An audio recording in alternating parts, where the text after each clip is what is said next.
So far this war, things had looked grim for the Russians. They had unwillingly entered the war in the first place, and the colossal defeats at the battles of Tannenberg and Masurian Lakes had convinced the German and Austro-Hungarian armies that Russia's army was both backward and incompetent. But beginning this week, they would learn that Russia was no pushover at all and had two enviable assets: men and space.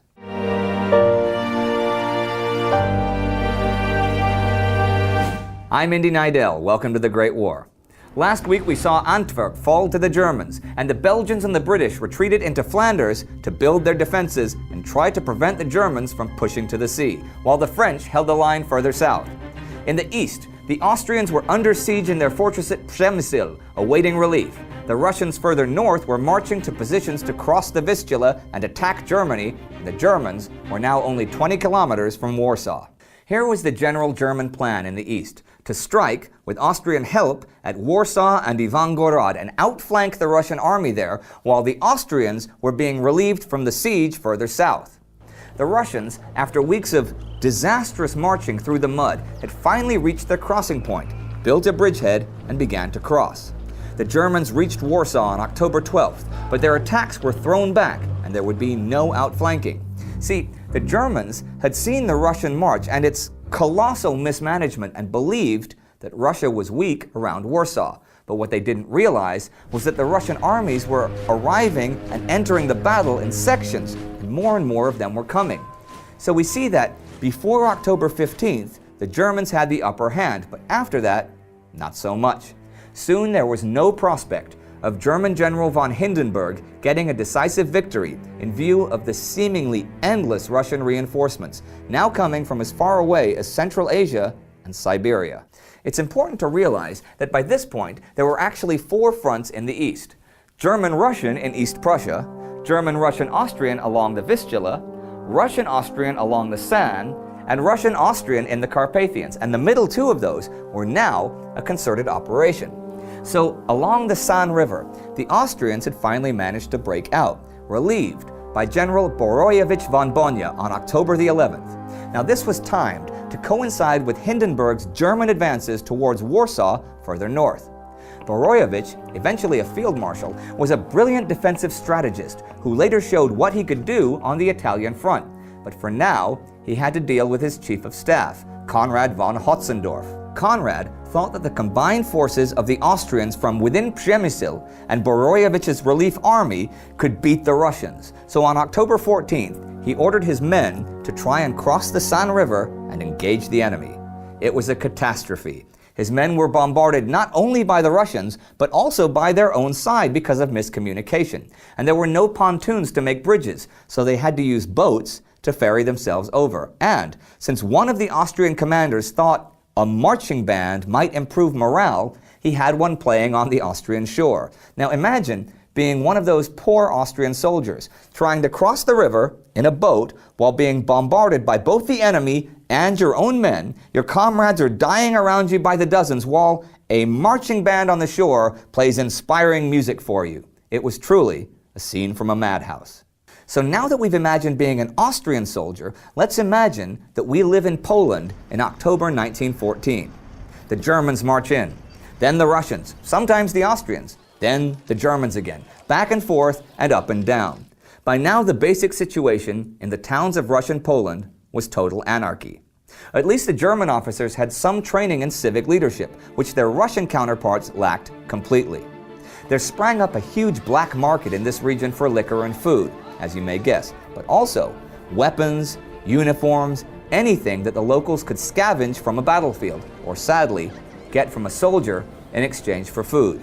Even winter clothes, with winter soon here. Really, the troops were so desperate for food, they were selling their winter boots, knowing that Russian winter was coming in just a few short weeks.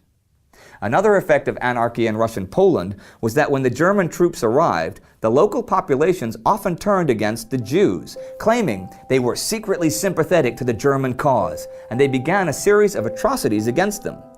Shops and synagogues were looted and burned, and Jews were hanged every day.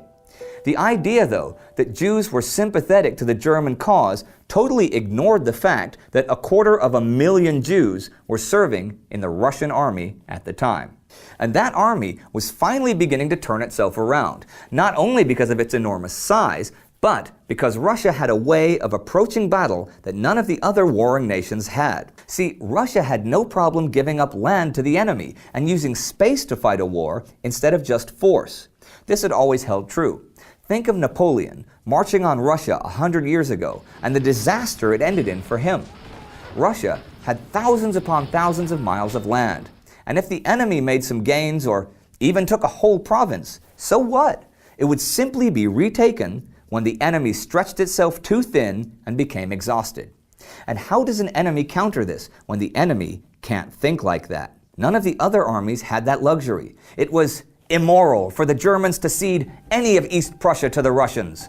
It was humiliating for the Austrians that Russia now held Austrian ground and cities. And it was absolutely unthinkable for the Belgians and the French to give up an inch of their land to the Germans in the West, where the war for a decisive victory was now a war for roads, villages, and hills.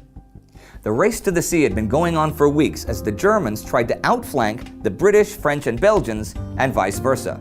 The trench lines grew ever longer as neither side was able to gain an advantage, and both sides were forced to dig in.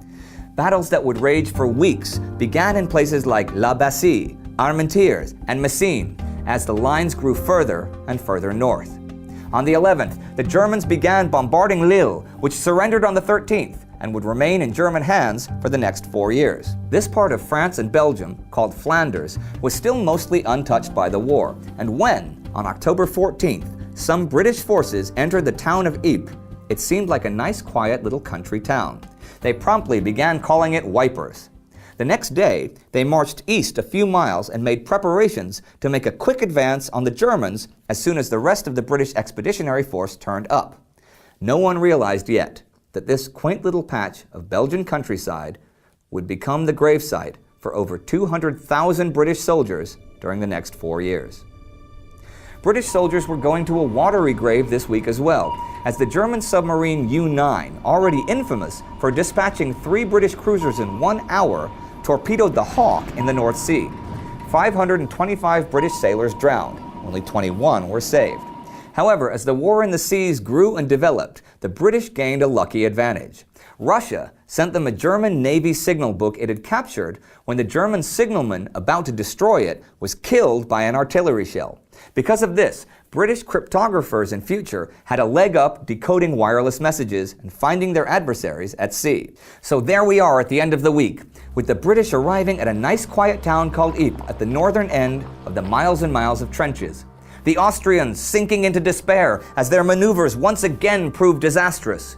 The Germans realizing that Russia was nowhere near as incompetent as they'd thought, and the Russians bringing more and more and ever more men to bear down on the Germans along the Vistula River. Germany and Austria knew, of course, that Russia had the population advantage, but they'd gone to war confident that their advantages in tactics and equipment would more than make up for this. And for the Germans, at least so far, it had. But nobody quite realized the depth of the Russian reinforcements. And as the enemy army's initial forces were depleted, that depth, as well as the use of the endless open space, had finally made the Russian army a real force to be reckoned with. And over the next 2 months, hundreds of thousands of men would die on the enormous battlefields of the Eastern Front.